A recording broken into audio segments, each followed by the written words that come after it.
神羅転生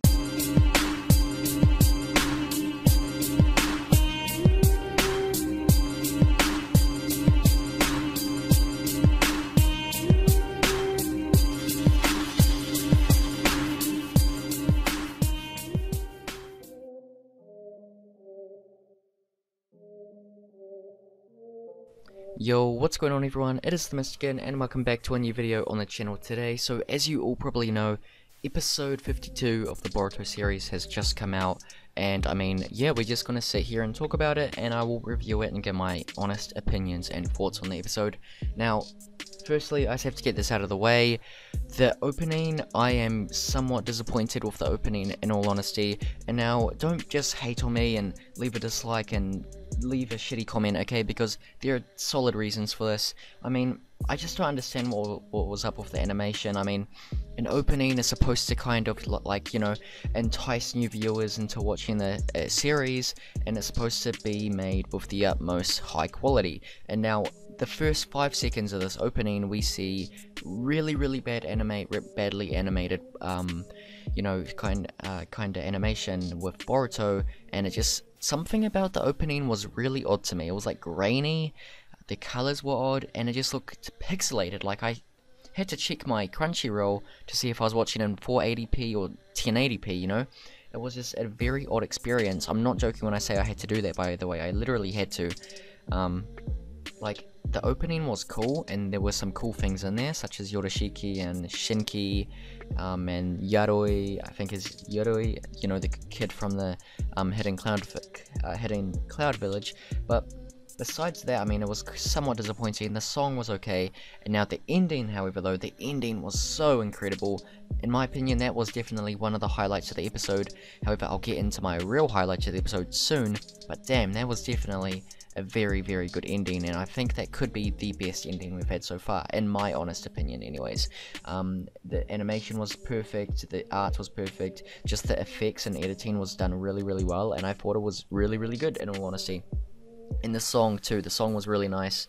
So I mean, they nailed the ending, but the opening just not so much. But into the actual episode, guys. So now that we've discussed the new opening and the new ending, you know, which everyone is really hyped for, let's actually get into the episode. So it starts off where we left off last week with Team 7 fighting White Zetsu, and now this thing kind of blew me away and surprised me because it is actually insanely powerful. And now when I say that, I mean this thing took a beating from Konohamaru and all of Team 7. So let's just think about that. It took straight up attacks. I mean, this thing was kind of armored as well. I mean, like, you can try to stab it and it will just blow you away. This thing was incredibly powerful, like so powerful in fact that it was just insane. Imagine taking full force attacks from a Jonin and Genin, who arguably can obtain the power of Jonin with their current status. I mean, that's just really insane to think about. If we're being realistic, they're probably at the level of Chunin as of right now.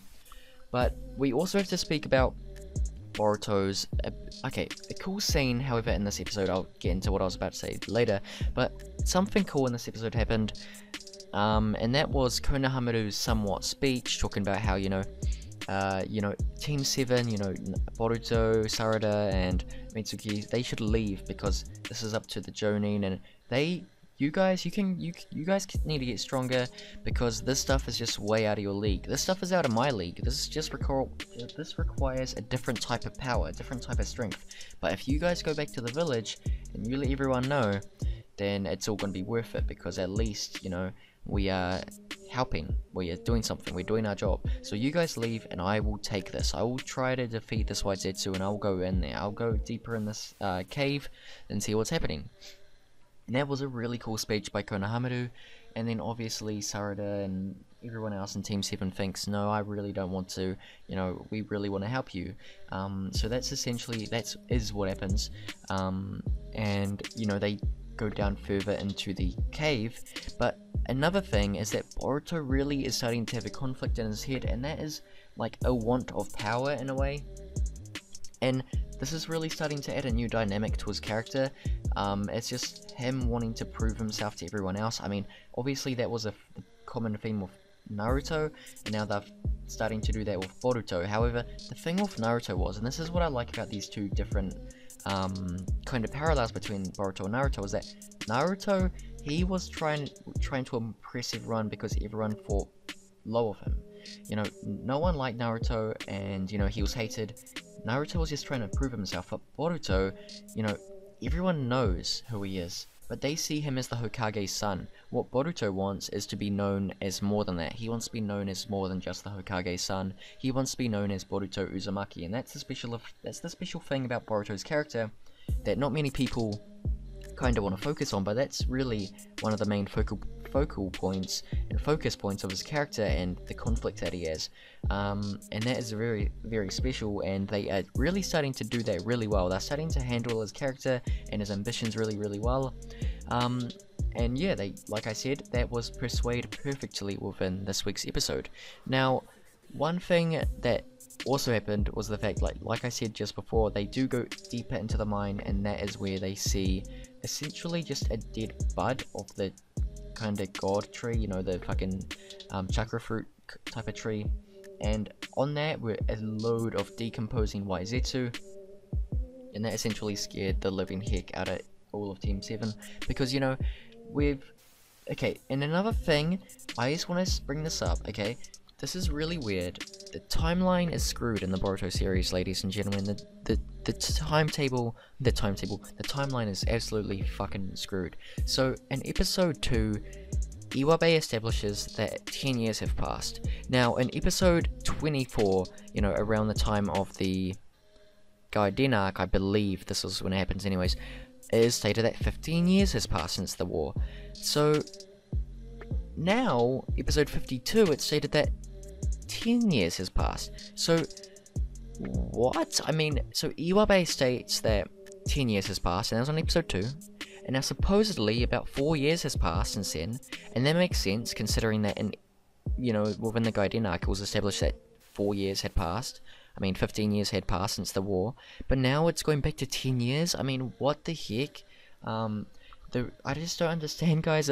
I don't know if anyone else has noticed this, but kinda caught my attention, and it's a little bit of a mistake I think they've made, unless I'm just being a complete retard here.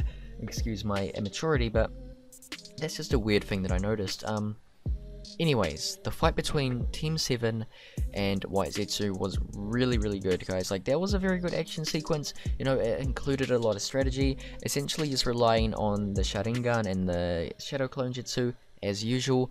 Nothing too original, however, the way they did it was very well done, I suppose, with the smoke bombs, and then obviously it all works out fine, but this is where, I mean, they're starting to just nail Boruto's you know, kind of conflict and his ambition, which is to be noticed by everyone.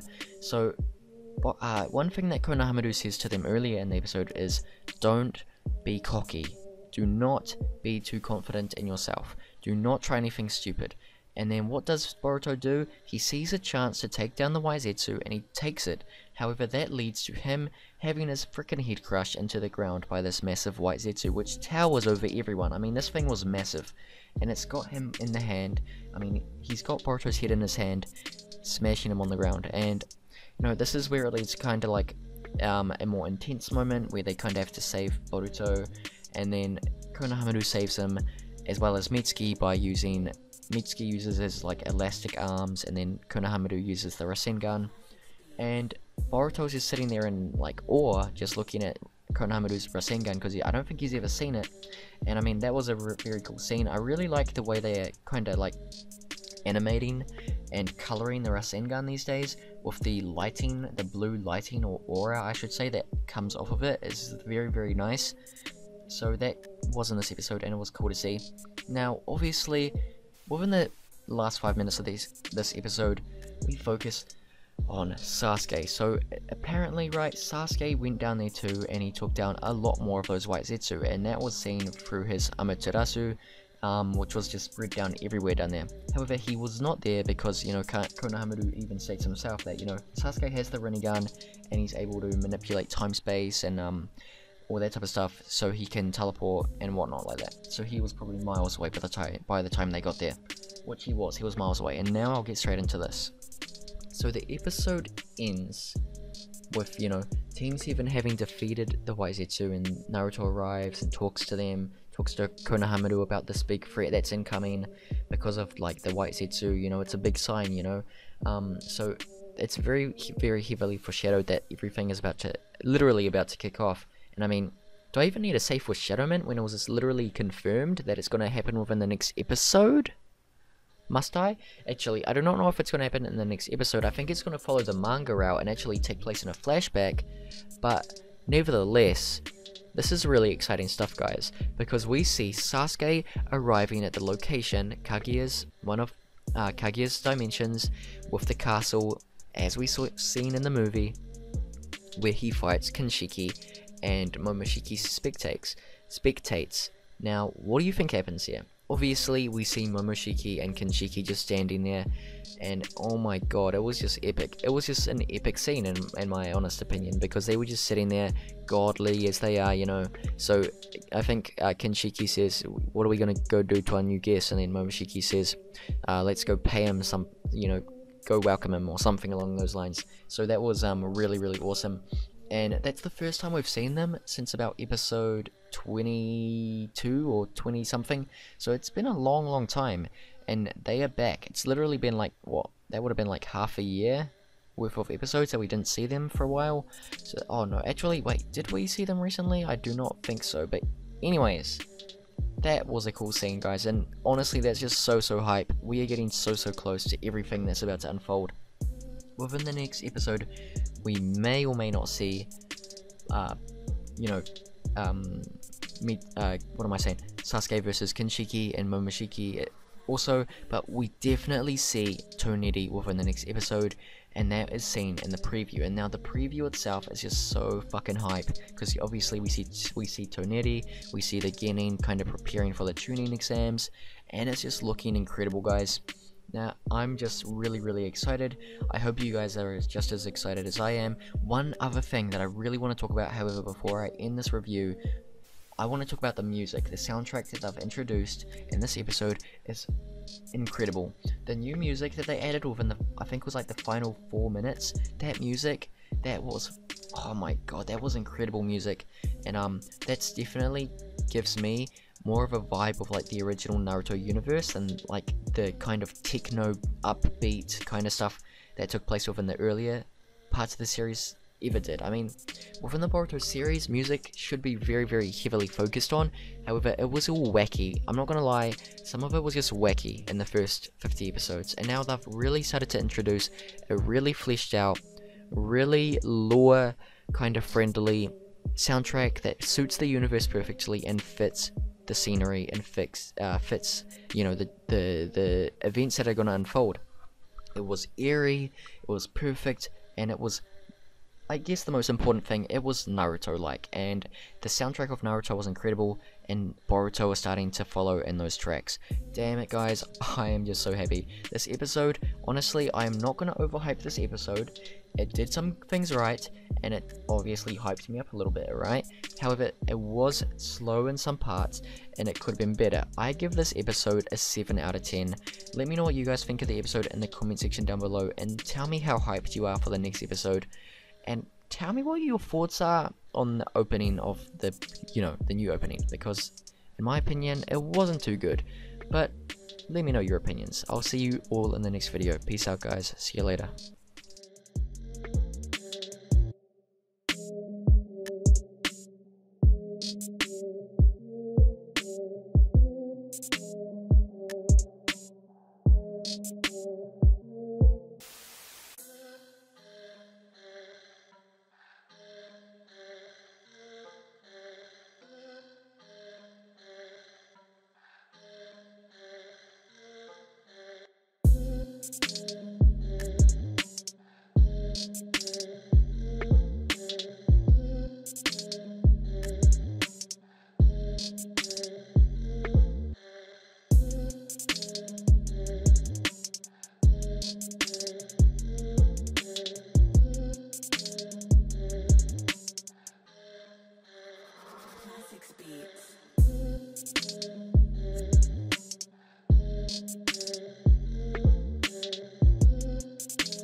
you.